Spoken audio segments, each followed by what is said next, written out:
out as well. I wonder if he's going to be happy to play something like a Camille here. I mean, they have a lot of lockdown with that. Jace, also an option I mentioned earlier, very powerful with the Maokai because the Maokai root sets up one guaranteed empowered shock blast to come through at the acceleration gate.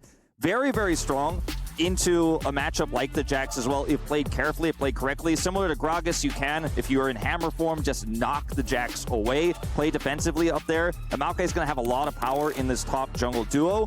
On the bottom side of the map, I am very concerned about how Yun and CoreJJ's laning phase is going to go. If it was a Ziggs in the bottom lane with this Rakan, at least you'd have the wave clear to back it up. Azeri, though, going to feel very vulnerable down here. And if you see how happened when Ben TP'd bot last time. Yep, you can see a little bit of spare time for the Zeri, but now the engage comes through. Impact does have the counter-strike, has, of course, skilled that one.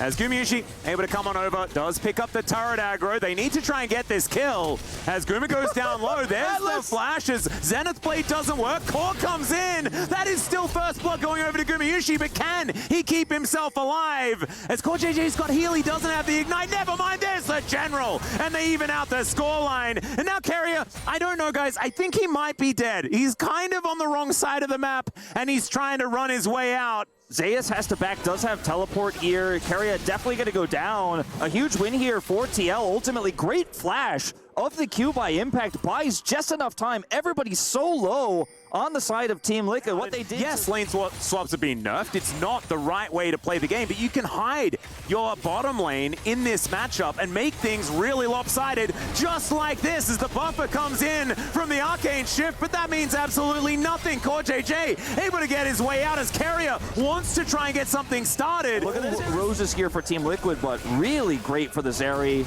And once that call finishes too, he's going to have so much gold as Umpty, maybe a bit alone. Yeah, even the short fuse doing a fair bit of damage here to Ona, who does have mainly damage as the Mega Inferno Bomb comes in. The flash forward from the APA, but it doesn't matter. Faker just sweeps up Umpty, puts him into the death chamber, and now T1, they have full control of these grubs. Same time bottom there as, as you mentioned. Ooh.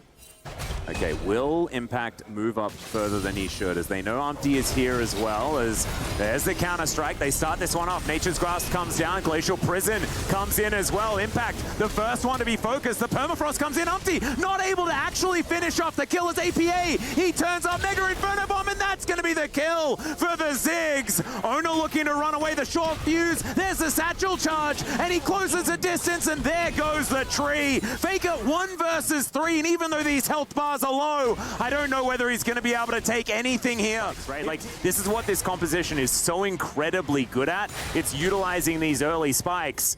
They might be able to get something done. Unless Umpty has something to say about it as he moves towards the top side. There's going to be the special delivery. He's been tanking up this turret for such a long time. Grand Entrance is what locks it down. And the TL Flare pops up above Umpty as he walks his way out. It's another kill for the North American squad. 6-2, the kill score now. Yeah. To tackle this T1 squad. I think the early lane swap, even though they didn't get a massive lead, they put enough weirdness into this game to allow Yun to have a 20 CS advantage up against Gumayusi. APA going to get thrown underneath the turret here, but Umpty is there to protect him. Doesn't land the ulti though, and down goes the Ziggs. T1 need to make something happen here in mid lane, or this dragon may be lost. Well, Solar Flare is going to come on through, but it's Umpty. He's able to tank that one up very comfortably. Mega Inferno Bomb is massive, and Ona just gets taken down. They had the control, they had Plyo, but they weren't happy with that. They wanted to pick, and they get it. Gumayusi looking for an opportunity here. It's CoreJJ. He finds it. The quickness was on, and Yun's going to take him down. Inner turret is going to be a prize as well, as Faker was on the inner turret, but Impact is there to get rid of him. Outer turret and dragon, and 2 kills here for Team Liquid. Chaos that Team Liquid have been reveling in that's been working out. That one didn't quite so much, but it doesn't matter. Guma is just dead, and Zeus has to flash to get out of the way of the Mega Inferno Bomb. I don't know what that ultimate was trying to do. 2 items and a needlessly large rod. CoreJJ is threatening a dive. Well, the teleport's going to come out, so CoreJJ not going to be able to utilize the quickness there, and he's just dead. Empress Divide going to pick him up. And the unkillable Demon King himself is going to come over and say, stop with the funny business, guys. Point against Rakan. Ooh, this is dangerous. They're a little bit split. Still the 4 stack of T1. 4 versus 3 if T1 do decide to pull the trigger. As he towards the top side, Mega Inferno Bomb going to help out, and Impact just puts down Zeus here. He says, I'm the better member of that team. as of course it's been a very long time since he was one. Try to rush it. Faker does so much damage to this Baron, but can they turn? Yeah, full information now goes over to TL, and T1 are getting low. Mega Inferno connects onto 3! And that's with no setup as well, as the extended beam comes on down. Faker looks for Yanni, finds the flash, and gets the Zeri in the end, but Impact will be able to take down his ex-teammate. Gumayusi still trying to fire forward, and APA, he's basically an 80 carry himself, and he'll be able to take down the Ezreal. 3 members of T1 left standing. Zeus, the last big damage threat, but I don't think he's going to be able to do anything. He's just going to be backing in this brush. APA is going to face check. Oh, the satchel charge is going to save the Ziggs with basically nothing. Yeah, there's those 2 thumbs up that we were expecting. And Zeus comes in, and he is going to be falling down. Leap strike from Impact going to get that one done. And TL, I think they're going to win this game, Wolf. I think they are. I mean, Zeus is bought enough time for some of these respawns to potentially come through with Hex Gates, but Faker are not going to be able to get out of the region. Meanwhile, over here, yeah, a little bit more of a fight as the Nature's Grasp comes on down, but look at the AoE damage coming out of this Ziggs with 4 items. Extendo beam to finish off Owner, and even our observers were surprised by the damage that one did. It's a well-oiled machine that we're witnessing as they make the push towards these inhibitors now. There's another Glacial Prison. This one going to connect as Mega Inferno Bomb onto 3 once again. The quickness locks them down, and APA takes them out. It's a double kill, as immediately it's the tanks, it's the front line, and they are removed. Something I don't know where he's going. He's going on Walkabout, Wolf, and he's going to get satcheled back into the entire enemy team, and he will buy some time before he inevitably falls. Yun's going to collect that kill as well. Spawns, they have positional advantage, banana brush control, but Umpty just walks on in. Does not mind about this one whatsoever. They're all inside the pit. It is an absolute Thunderdome, but the Elder is taken by T1. Is this an opportunity? Impact says absolutely not, as they're getting torn to shreds. Carrier sliced down by the Zeri. And Team Liquid, they'll wipe T1 off the map, and they'll be taking game 1 right now. Not a chance in this game, start to finish. T1 don't get to play their proactive playstyle. They don't get to play the Leona into the Recon bottom 2v2. It was TL pulling the strings, the puppeteers of game 1, start to finish. Decent on it, even though they lost that game number 1. It is an oppressive lane, and Caitlyn, if you look up the stats for Gumayusi, they are pretty absurdly good. Yes. Carrier's Braum is something that we've been up and down upon, but we know that he can pilot this champion very, very well. And so now, face up is the T1 draft. I think triple 80 carry once again. Brand, fantastic here. I don't really like the Lilia in this draft. I always think about Lilia when I think about an AP jungler R5 for Umpty, but it is going to be the Brand they lock in.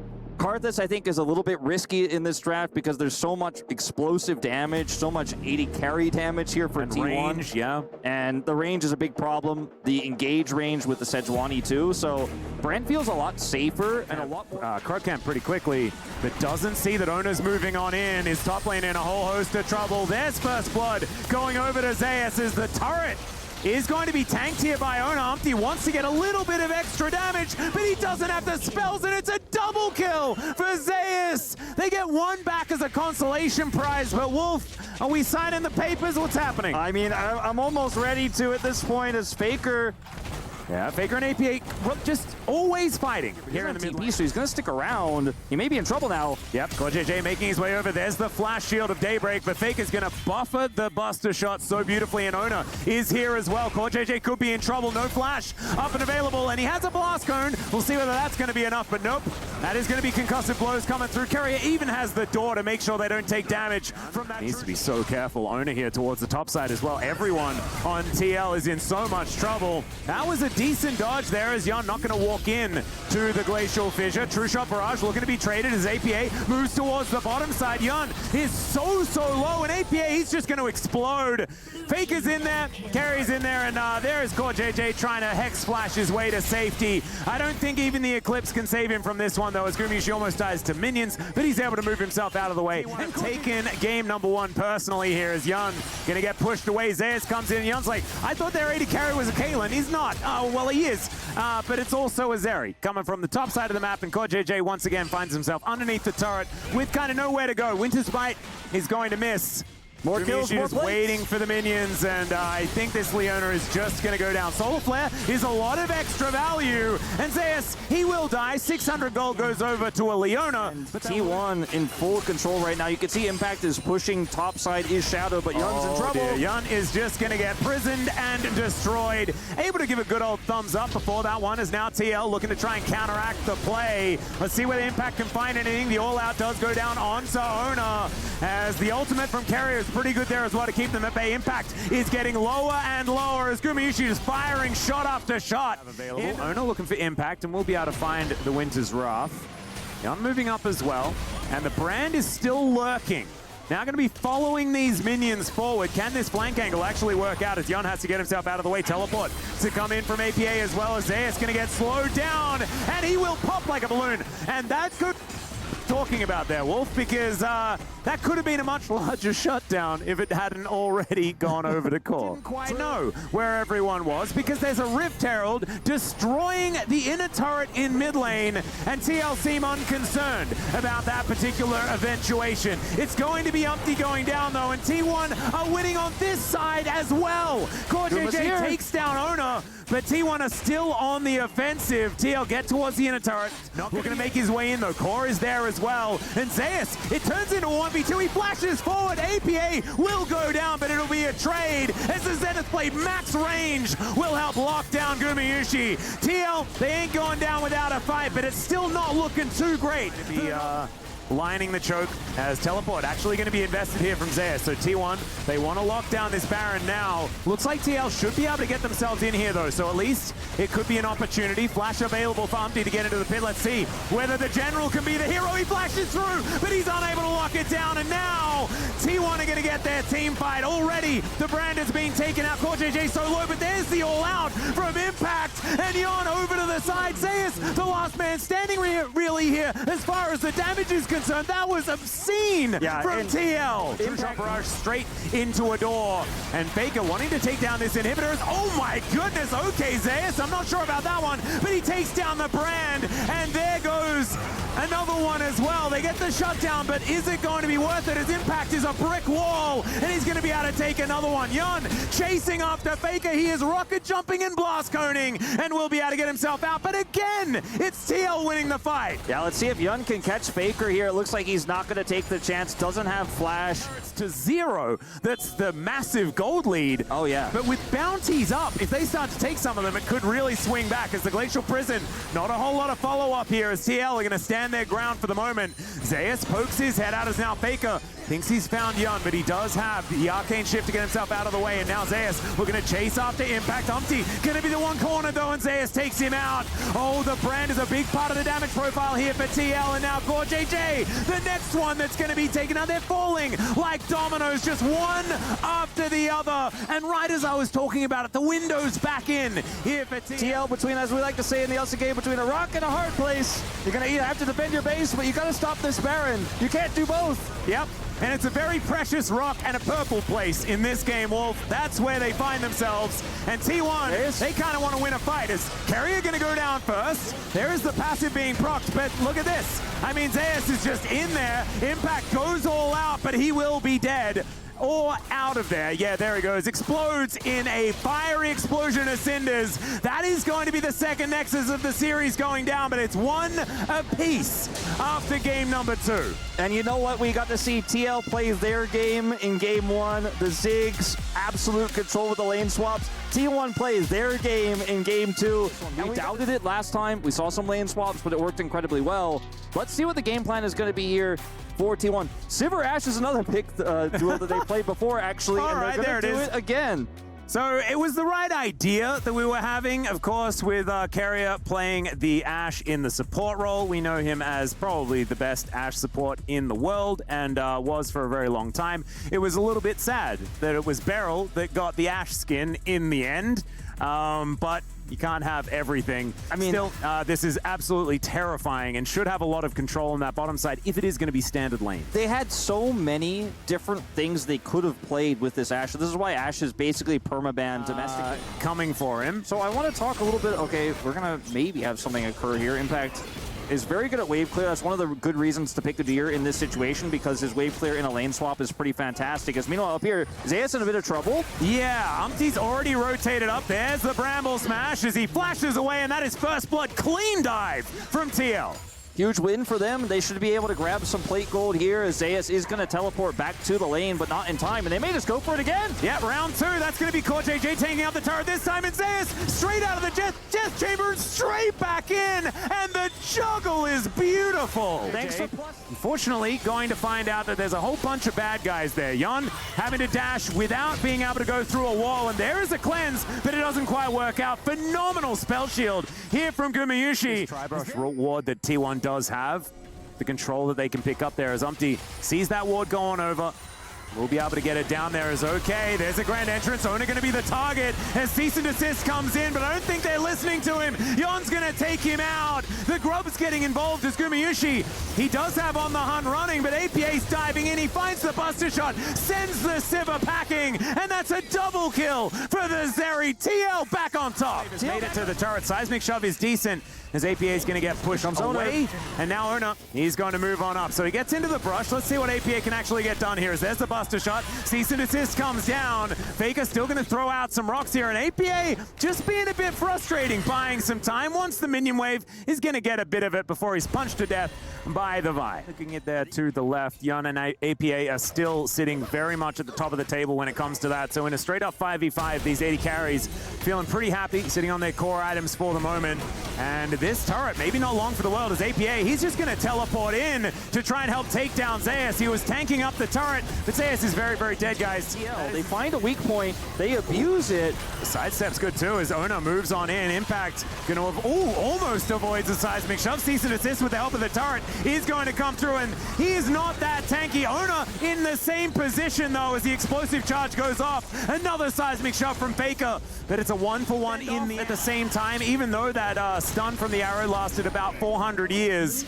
Impact is still able to just soak it up, unless, okay, Weaver's Wall comes through. Impact is very fast. Cease and desist comes in. There's the flick, and there goes the Udyr. They had to invest a fair bit. They're losing a lot. Yeah, in a turret in trade for an Udyr, I guess you'll take that. As Zeus is also going to go down. The Unstoppable does come in. Umpty, he's going to be CC'd up, but he's so tanky. Fog of War, it's Umpty that's going to go for the face check, and he can, because he is a big tanky tree. He's flashing. There are 4 members of T1 up here, Umpty. I don't know whether this is really what you wanted. He'll be taken down. Gumayushi grabs that kill. And now the teleport's in from Zeus at the same time. They want even more off the back end of this one. Still, APA does massive amounts of damage. The all-out comes in, and the ulti's there from Yon as well. Let's see whether they can actually answer as the extender beam splits up the fight. Great flash from APA as Ona. Made some big plays when we go to the team fights, but hasn't actually been able to do all too much. Might make a play now. Impact almost able to get to the other side of the wall, and then realizes that there are a whole lot of bad guys moving down towards the bottom lane. But top side. Yeah, it is going to be an inner turret in coffers.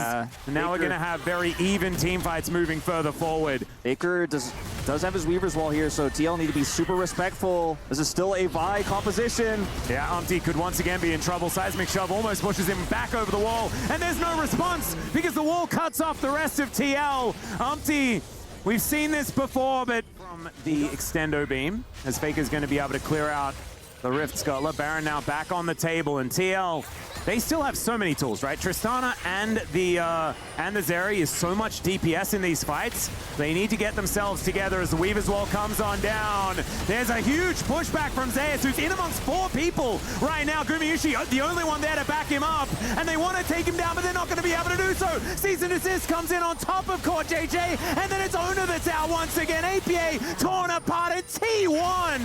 That was absolutely gorgeous. The flash forward from Faker. In those final moments. Impact, last man standing, picks up Azonia's here. Let's see what he can do. Well, he does go golden, but that's not going to apply to his turrets, unfortunately, so they will be taken down. CoreJJ is going to respawn. It's not going to be his day, though, today, as T1 will move to the finals here at EWC, and they will keep their key alive. Unfortunately for TL, they're going to have to watch theirs bend.